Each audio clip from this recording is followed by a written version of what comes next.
So without further ado, let me just introduce you to our new Republican Conference Chair, Elise Stefanik of New York. Well, first, I wanted to thank my colleagues for the opportunity to serve as the House Republican Conference Chair.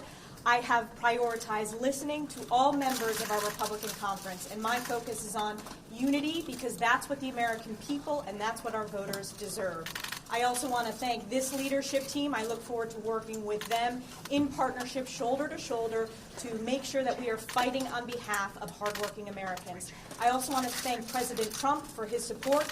He is a critical part of our Republican team. And of course, most importantly, I want to thank the voters of New York's 21st Congressional District, whom I'm honored to represent each and every day and fight for them. The American people are suffering under the far-left radical socialist policies of President Joe Biden and Speaker Nancy Pelosi.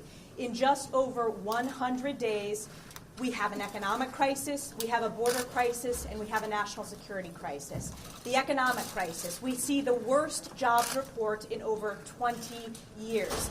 Unemployment is up, small businesses are struggling to hire workers, and Speaker Pelosi and Joe Biden's solution to that is to pay people to stay out of work rather than incentivizing people to get back to work.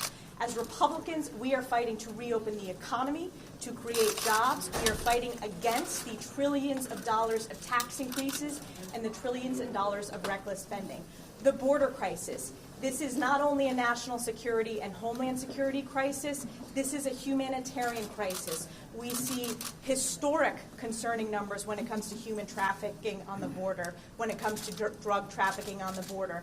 Every single state in this nation is a border state and feels that impact. At home in my district, the northern border is being impacted because Border Patrol officers are being transferred from the northern border to the southern border. Republicans stand for border security.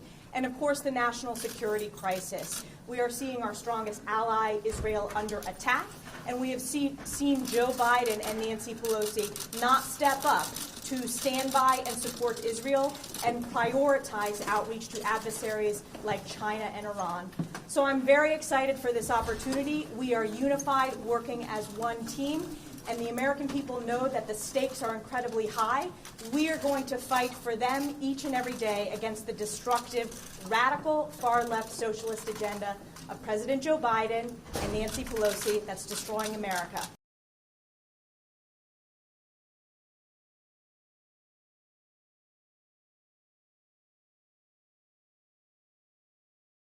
The biggest stories the moment they happen from around the globe. Subscribe to Bloomberg Quicktake now for insight in an instant.